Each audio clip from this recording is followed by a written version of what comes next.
여러분, 김재구입니다. 오늘 호남 광주광역시가 발칵 뒤집어졌습니다. 어제 한동훈 비상대책위원장이 다녀오시고 오늘 광주시 의사회에서요 오늘 소명을 발표했는데 정말 이게 이제 광주 시민도 바뀐다 이런 분위기가 지금 계속 차오르고 있습니다. 오늘 광주시 의사회에서 부산대 의료진 만류에도 이 대표가 119 헬기를 이용해가지고 서울대 병원으로 이송했다. 전형적인 특권의식에 몰입된 행동이고 내로남불의 정석이다. 이렇게 이제 지적을 했습니다. 중요한 것은 광주 의사인은 응급의료 시스템에 따라서 이재명 씨가 사고 발생 지역 상급 종합병원이자 번역외상센터인 부산대 병원에서 치료를 받아야 마땅한 것인데 환자나 보호자의 전원 요구가 있을 경우 일반 운송편으로 연고지 병원으로 이송해야 되는 것이 원칙이라는 겁니다. 그런데 민주당하고 이재명 대표도 이 원칙을 준수해야 할 대한민국 국민이지만 다른 응급 환자가 헬기를 이용할 계획까지 박탈을 해버리는 것이다. 또 민주당은 수술을 잘하는 곳에서 해야 할 것이라면서 부산대 병원하고 지역 의료를 피하는 발언까지 서슴지 않았다는 겁니다. 자, 그리고 말이죠.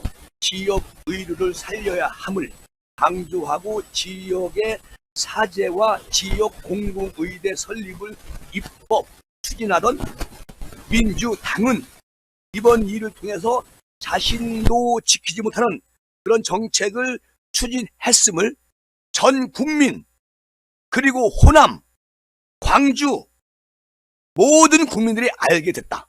더 이상 저런 당을 우리가 지금까지 표를 주어서 정권을 잡게 한 제1야당을 만들어준 이런 의미가 이 순간 다 사라진다는 겁니다. 제가 어제 한동훈 비상대책위원장이 5.18 묘역에 가셨을 때 광주의 분위기를 다시 봤습니다. 방송을 제가 해드렸는데 자 여러분 이제 대한민국은 그리고 호남, 광주는 변해야 된다. 항상 제가 말씀을 드렸어요. 그런데 정확하게 변하고 있습니다. 왜 변할까요? 민주당이 김대중 선생의 정신을 이어받지 못했으므로 이런 결과가 나오지 않나. 그리고 전과 사범에다가 사법 리스크가 꽉 찬 이런 사람이 대표적으로 맡아서 광주, 호남 모든 분들이 지금 분개하고 있다. 그런 느낌이 김재구는 들었습니다. 아유, 여기 있잖아요. 여기. 서울 의사인은 또 어떻습니까? 헬기 특혜 이송 반드시 짚고 넘어가야 한다. 이런 제목의 성명을 오늘 발표했는데요. 성명서에는 지역 의료 붕괴 문제 해결하고 거리가 먼 그런 공공의대와 지역의 사제를 국회 보건복지위에서 통과를 시킨 그런 야당 대표가 의급 상황에서 지역 최고 중증 외상센터의 치료를 외면을 했다. 헬기 이송된 것은 의료 전달 체계를 뛰어넘어서 선민의식과 내로남불 형태이고 즉각적인 사과를 하고 반성을 요구한다. 이렇게 발표를 했습니다. 전국적으로 대한민국 의사위에서 들고 일어나는 것이죠. 저는 이것을 봤을 때 아무리 가족들이 그렇게 원했다고 하더라도 보세요. 만약 이게 엄청난 상처를 입었는데 위중한데 서울까지 오는 시간 이런 거 거기서 해야 할 부분인데 그러니까 이제 이런 얘기죠.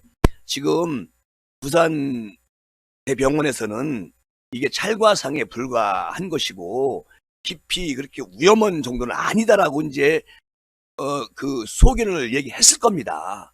그런데 이제 정청래 또 비서실장 천준호 또 가족들이 좋은 병원으로 가야 된다. 좋은 병원.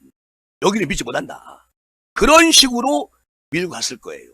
그리고 헬기를 타고 서울 한강변 고수부지인가요? 어쨌든 거기에 내려서 거기서도 119를 불러가지고 서울대병까지 가는 시간. 그러니까 우유증한 상태는 아니었다.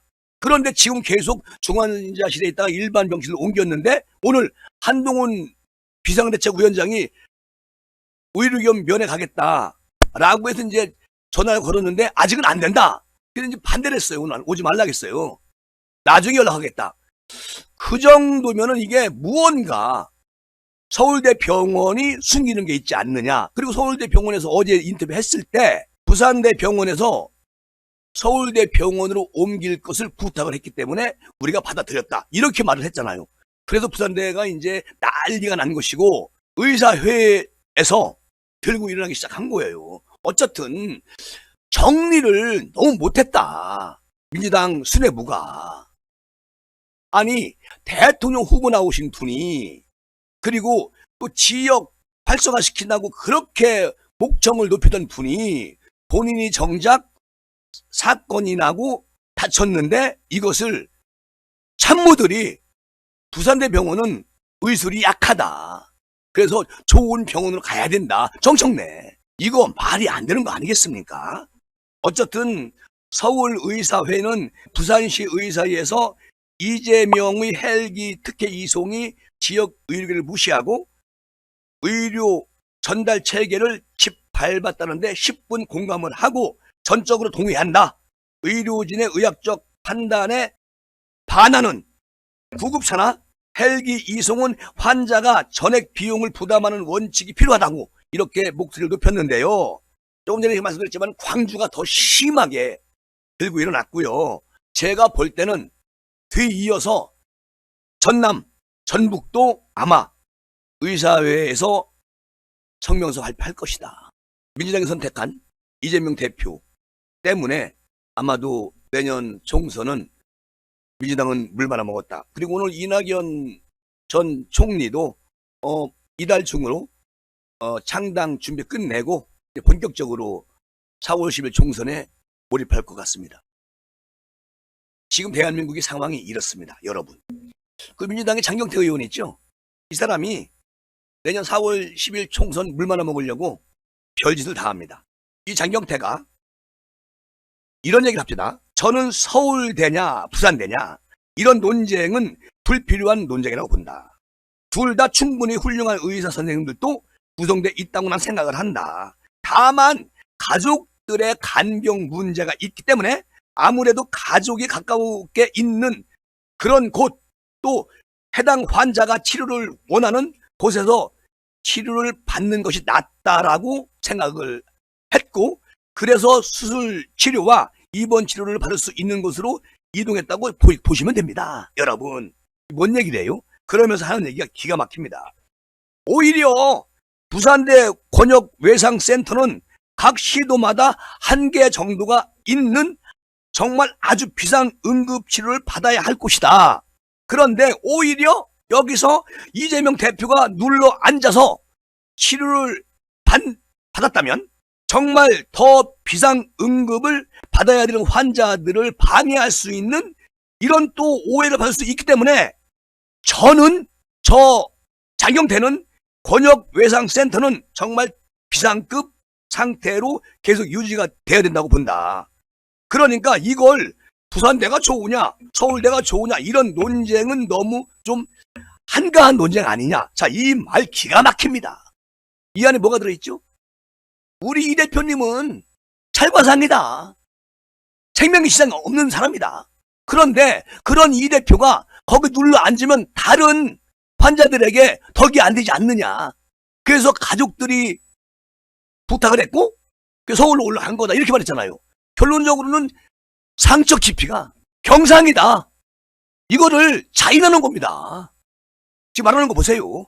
다른 응급환자가 들어오면 그분을 치료해야지 이 대표가 눌러 앉았으면 그분한테 피해가는 거 아니냐? 이게 말입니까? 막걸립니까? 웃기잖아요. 거기다가 저 이재명 대표가 이날 부산에서 그 흉기 비습 당한 후에 부산대 병원에서 응급 처치를 받고 헬기로 서울대병원 이송했어요. 그러니까 부산 광역시 의사들이 어제 성명을 통해 가지고 의료계를 무너뜨리는 그런 행태를 한 것이다 이렇게 말을 했는데 장경태가 여기서 이재명 대표 상태에 대해서 아주 작은 소리로 아주 짧게만 대화가 가능한 것으로 알고 있다.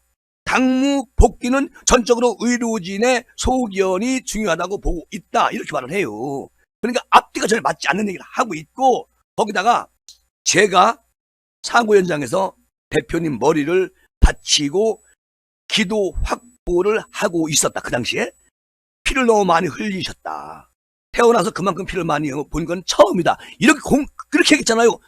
현장에 피가 흘려져 있었습니까?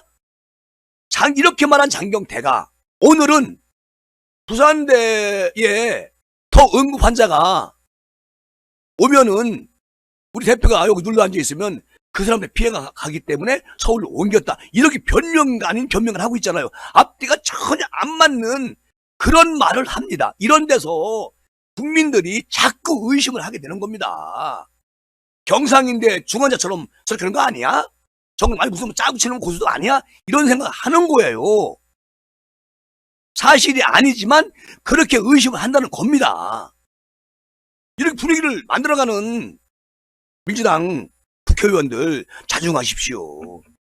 특히 이재명 대표가 치료 중에도 민주당 내 신당 창작 움직임 등이 이어지고 있는 것에 대해서 일단 정치도 사람이 하는 것이 아니겠습니까? 장경태 하는 말이에요.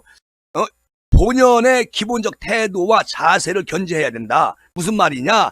여러 가지 정치적 일정 입장에 대해서는 존중하지만 일단 빠른 개혁을 기원하는 게 사람의 도리인 것 같다. 무슨 말이냐면 이낙연 또 지금 술렁거리는 상식과 원칙 이런 분들도 자중하고 이 대표의 건강을 쾌유를 기원하는 그런 자세를 보여라 이런 얘기거든요. 이 젊은 정치인이 전혀 앞뒤 안 맞는 말 그때 달라요 이런 식으로 정치를 하면 안 되는 것이고, 그리고 장경태 같은 경우에 그 당의 대표한테 충성해가지고 공천 받으려는 정치하면 안 되는 것이고 국민 눈높이에서 얘기를 해야 되는 겁니다. 그런데 전혀 그런 게 없어요. 그냥 대표 프레임 안에 딱 갇혀가지고 공천의 목적을 둔 그런 정치꾼의 발언이다. 난 그렇게 장경태를 그렇게 보고 있습니다. 어쨌든 이재명 씨를 그 비슷한 김아무개 이 사람은 중형을 받아야 되지요. 당연히 그거야. 근데 이것도 지금 이 사람도 아주 너무너무 막 가짜뉴스에다가 또 막 여기저기서 이 사람에 대해서 막 난리가 났어. 어떤 사람이냐. 지금 국민의힘에서도 경찰서에서 당적에 대한 거 달라고 하니까 국민의힘도 줬고 민주당도 줬어요. 경찰서에 넘어갔습니다. 근데 경찰서에서 발표 안 해요 지금. 이것은 민감한 부분이기 때문에 아직은 발표할 수가 없다 이렇게 얘기했어요. 그런데 이미 여론이나 언론 방송은 이미 다 알고 있습니다. 근데 경찰서에서는 아직도 민그적 하고 있는 것이죠. 이런 것도요 국민의 알 권리가 있기 때문에 경찰서에서 빨리 수사 정리해가지고 국민에게 브리핑해야 된다. 그게 맞다. 그렇게 말씀을 드리면서 이 시간은 이렇게 마무리하겠습니다. 김재구였습니다. 감사합니다.